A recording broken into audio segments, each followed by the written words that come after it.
Thank you, Jeff. I'm going to come out here. How are y'all doing today? Doing good, and trust and gratitude, that's a beautiful thing. My name is Corbin. First of all, I want to let's give a round of applause for Jeff and all the staff, all the people, Paul, Tracy, including yourselves, for trusting each other. That's a very important thing. I am the executive director and the founder of the Philadelphia Youth Poetry Movement, which is an organization in Philadelphia that is dedicated to providing a safe space for young people. We focus on spoken word, creative writing, and youth development. And in that space, we create a space of trust and gratitude. I want you to think right now, I want everybody to take a deep breath. Think about a time you interacted with somebody young, a time where you saw yourself in them, no matter what their age was. Think about all the infinite possibilities that were right there. We focus on spoken word, this exchange with trust. We work with young people that step into a room and they trust that the audience will hear their words with beauty, love, and grace. And the audience trusts that the poet will give them 100% authenticity and realness. That takes infinite safety and security. We focus on many E's, one being expression. We believe when a young person finds the value of their voice, they find the value of themselves, being that the voice is an internal loudspeaker of what a person is. Second, education. We focus on a whole person education. We're not just focused on the books and literacy itself, which is a beautiful thing, which is something we definitely want to make sure we pinpoint. We want them to develop into whole people by focusing on their mental, their emotional, and their psychological bodies. Third, exposure, exposure, exposure. Exposing them to new opportunities, new relationships, new ways to see education. We transform it right in front of their faces by being examples through mentorship and providing workshops so that they can explore their identities and become who they were meant to be and not what the world tells them they should be. Right now, we're gearing up for something called the Brave New Voices International Poetry Festival, which features over 60 teams. We're taking 15 young people to Atlanta, Georgia. Young people, some so at risk that they'll never get the opportunity to travel outside their neighborhoods and see what the world has to offer. I've had young people walk into my classroom and actually say, Atlantic City is overseas. And I have to correct them and tell them, no, Delaware River is not an ocean. We give them that space. Think about all the opportunities you wanted to speak, you wanted to share your voice. In a couple of weeks, these young people will go to Atlanta, Georgia, and compete in the International Poetry Festival, experience writing workshops from world-class teachers and poets from all over the world, Ireland, London, India, so many different places, and they'll come back changed and transformed by all means. That is the work, and that right there is beautiful. Fourth, empowerment. We work with young people who are looking for opportunities to not just be mentored, but to also mentor other people. Peer mentorship is extremely important when it comes to education. It's undervalued, it's not nurtured enough, and it's something we have to relearn when it comes to community development. We build the village by creating this safe space, which revolves around trust. And how do we do that? We create the space for vulnerability, reflection, seeing yourself in somebody else. And third, deliberately listening to what each other has to say. This exchange is amazing. By empowering these young people, we right now have a slam league that features over 18 high schools in the Philadelphia area. Some of the young people that come through our program, starting off just by walking through the door with writing workshops and performing poetry, often become coaches who learn how to teach writing workshops to other poets. Can you imagine a 30-year-old teaching a 15-year-old that one day become a 20-year-old that is now teaching a 13-year-old how to read, not just read, but transform their language on a deeper level and express that to millions of people. We want to take this not just locally, but globally. We're thinking extremely big because we believe in everything that we're doing. In this Slam League, this is the perfect opportunity for you to see what intellectual competition and artistic competition can do for young people. It changes their lives. At the event, these poets did a poem that basically was a 3-minute thank you and gratitude and explaining how trust opened up pathways for them to build relationships with other young people just like themselves. Jeff actually came down and judged the event. I was crying. And he was crying. I was. And he was moved, and he sees the work that we are doing. We want the entire world to see that work. We know when you invest in young people that it exchanges and moves through the world exponentially. For example, if you put negative energy into a person over and over again since they're 5 years old, they'll eventually turn out to be negative. But if you say, I love you, you can do anything, you are a genius, no matter what they tell you, you can do anything and go anywhere with not just your words, but your entire being, that right there moves mountains while other people choose to kick pebbles on sidewalks. That's the world we want to create right in front of your face. So, for example, a couple of years ago, one of our young people, his name is Victor Jackson, was kicked out of his house at the age of 17. Because he had mentors around, the village that we created with our safe space, the trust, the gratitude, the thankfulness, he was able to land on us and not just land on the ground.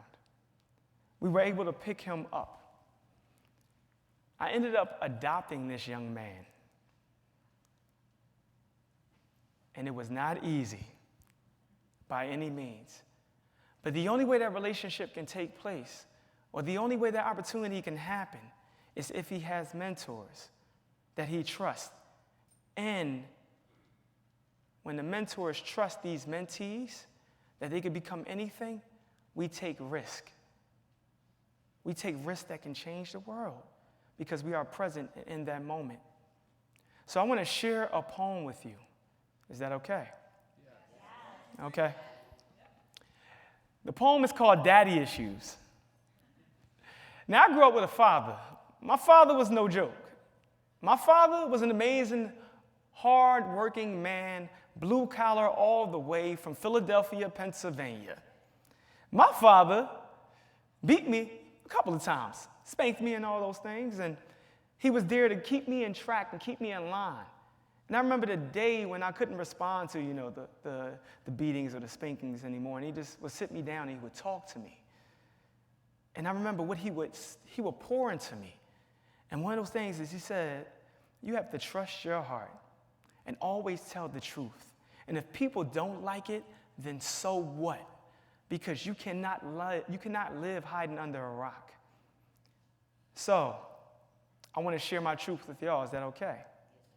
Thank you for listening. I appreciate this. And here we go.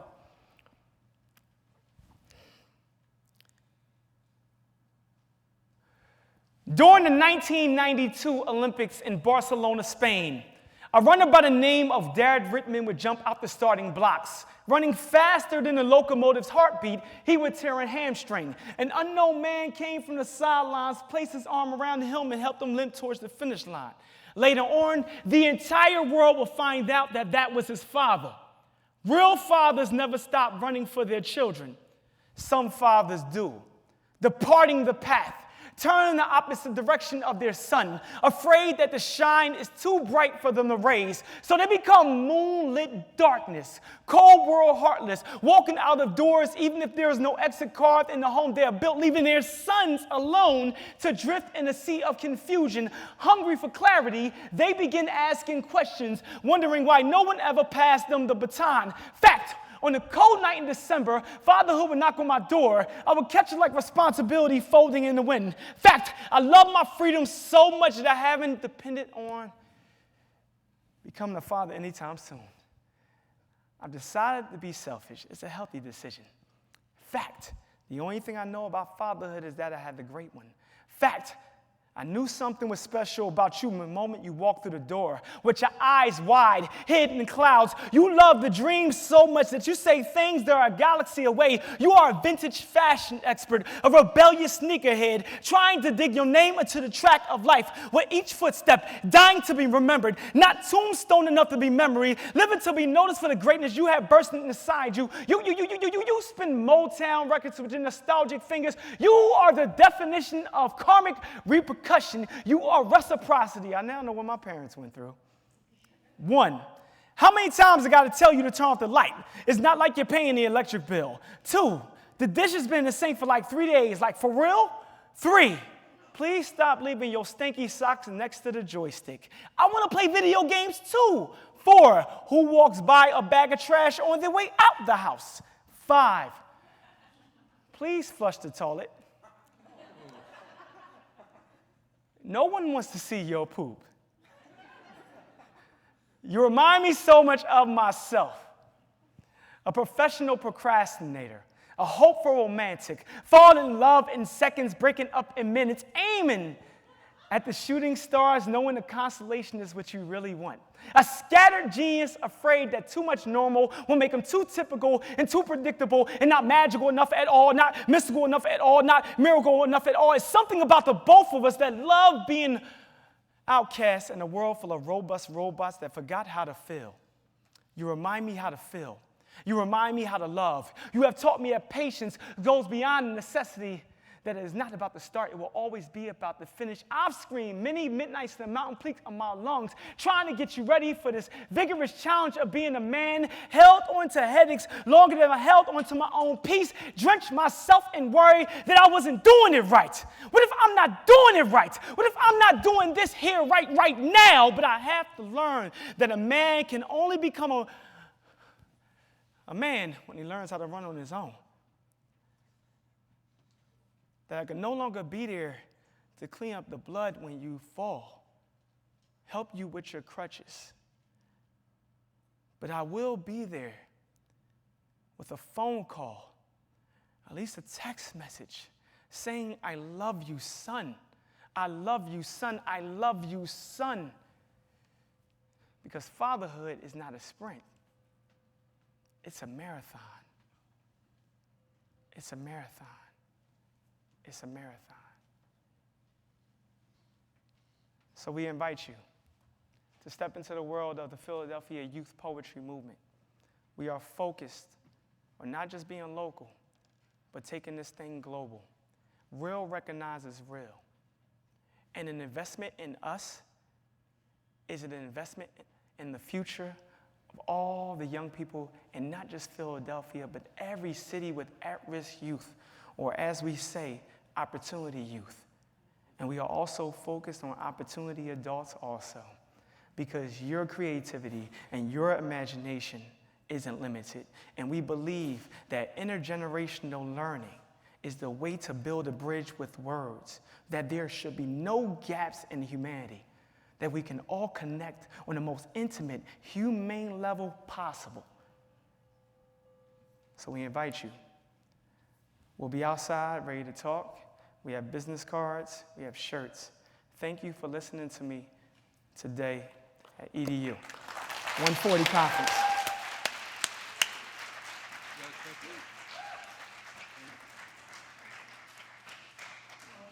I know I kind of went over time. Can I share this with Jeff real quick?